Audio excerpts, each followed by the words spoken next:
traité et stocké dans l'optique d'une production régulière de métal. Jusqu'à maintenant, on supposait que l'espace fortifié de l'Esteille du Large était plutôt un site d'habitat. Désormais, nous pensons que la double enceinte protégeait un centre important de production de métal et d'objets de fer. Tu arrêtes, Philippe.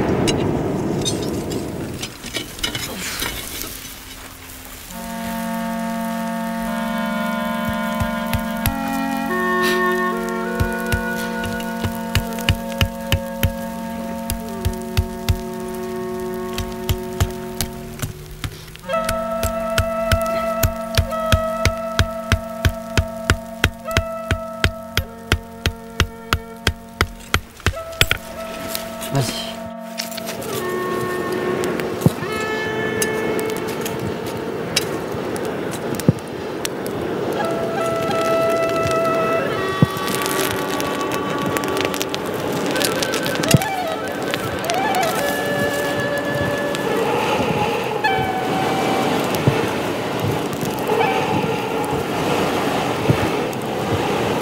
J'arrête, Philippe. Ah, il transpire celui-là.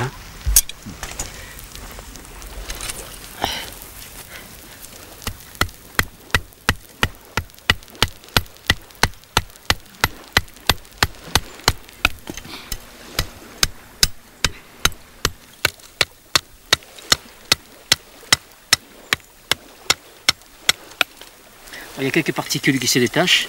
Ce sont toutes les petites particules qui n'ont pas pu se souder, qui vont se détacher de la masse maintenant.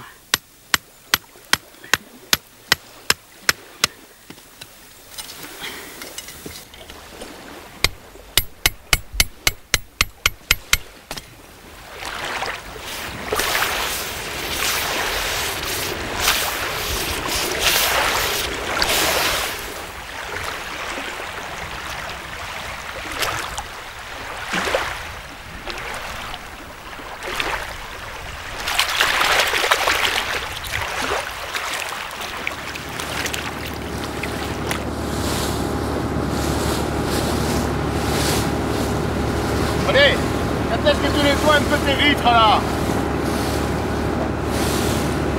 Les essuie-glaces. Arrête, Mireille.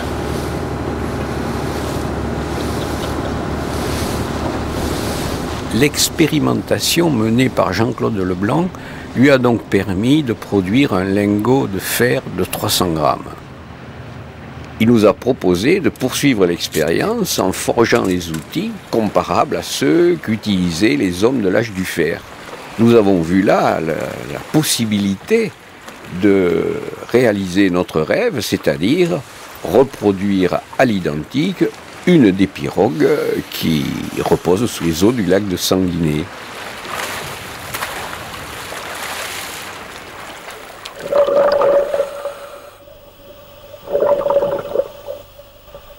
C'est une pirogue qui est intéressante puisqu'elle a été façonnée dans un pin et qu'elle mesure plus de 7 mètres de longueur. Elle est donc représentative de la majorité des pirogues trouvées sous les eaux du lac.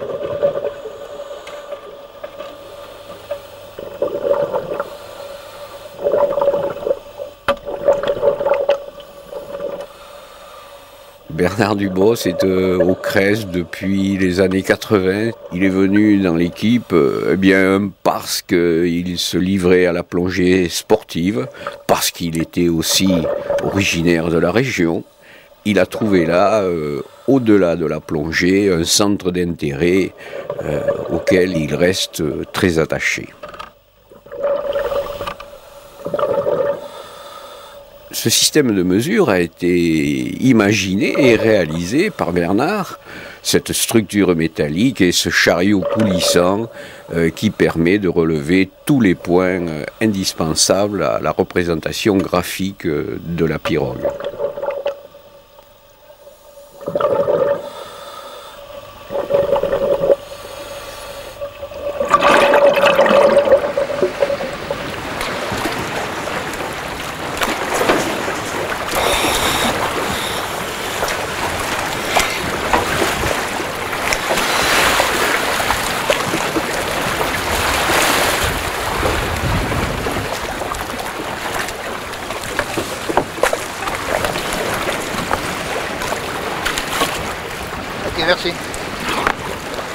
On met là-bas, elle travaillait. Hein. On a fait 50 points de mesure. Ah, c'est bon. 50. Voilà. Et on a fait l'année prochaine, on fait les autres points. Les autres renforts transversaux et puis les autres bouchons. Allez, Ça marche. on rentre.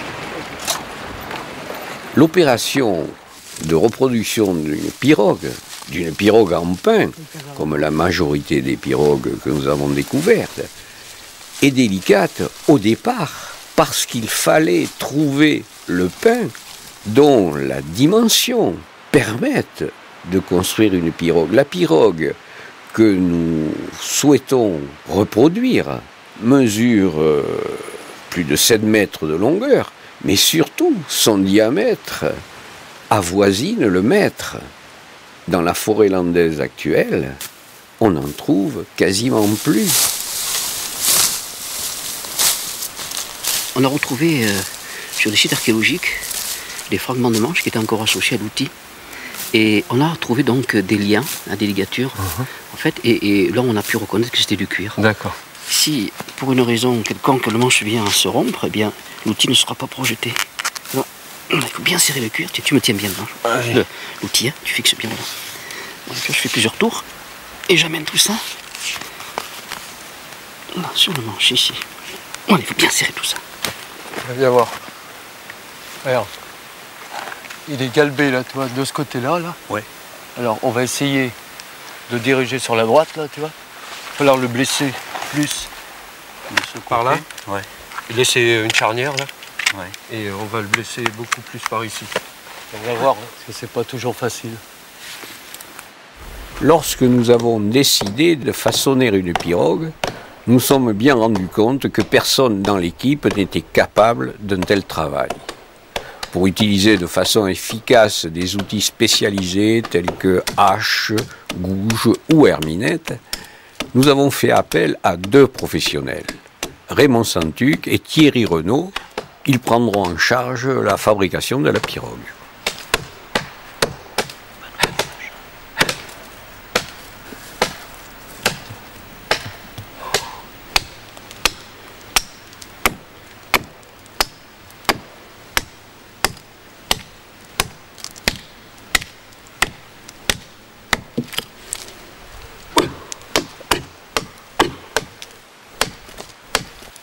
C'est bon moment. Regarde, regarde. Il est parti. Hop. Ah, c'est bon.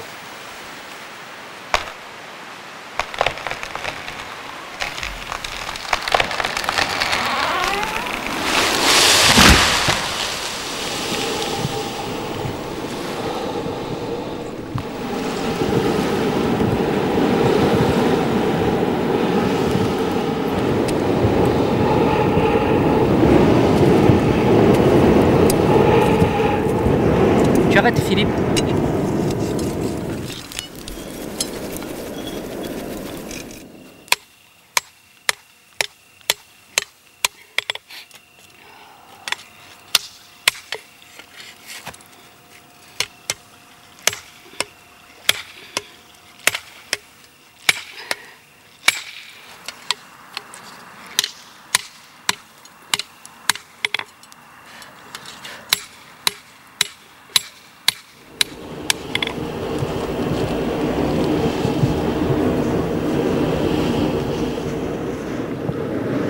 C'est bon, Philippe, tu peux arrêter.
Et je tire, et je pousse avec ça. Alors, est-ce que j'utilisais à l'époque l'outil de cette façon-là? D'accord, ça on ne sait pas. Oui. Mais toujours est-il, tu as essayé cette méthode-là. Essaye cette méthode, c'est moins fatigant. Une fois bien affûté, je pense que ça ira très très bien. Tu te mets ta main là, allez, vas-y. Ben oui. Ça va pas mieux? Nous allons resserrer les douilles et on va réaffûter ces parties-là, vous allez voir la différence. D'accord. D'accord? Oui, Ok. d'accord. Allez, ça marche. On les démanche, je tape le matériel.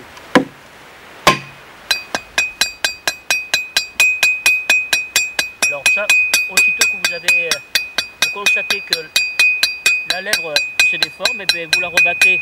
Vous faites 2 passages, ça suffit. Hein. Ouais, c'est bon, 2. Oui. Et ce n'est pratiquement qu'au bout de 5 ou 6 opérations comme cela, qu'on aura vraiment un élastique qui sera très dur.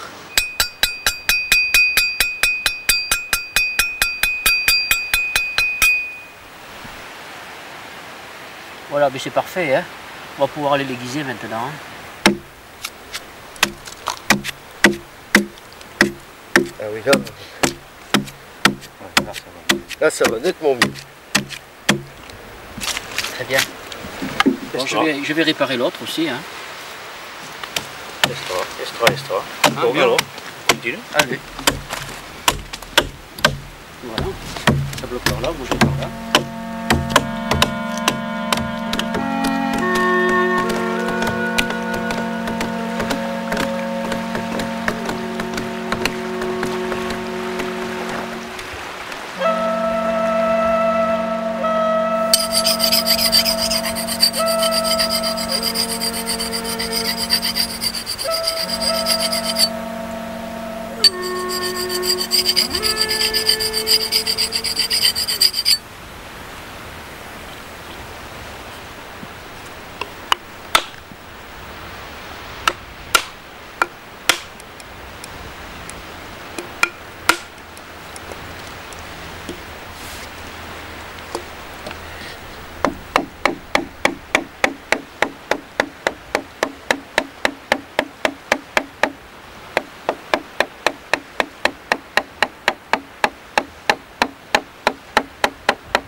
Allez, on la tourne? Ouais. Allez. Hop. Attention. Vas-y. Laisse tomber. Hop, attention, genou. Hop. L'affaire qui marche. C'est bon.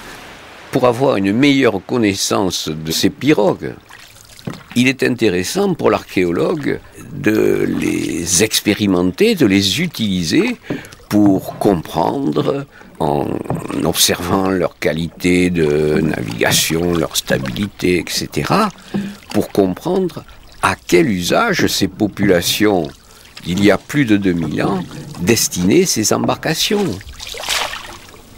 J'ai jamais navigué dans un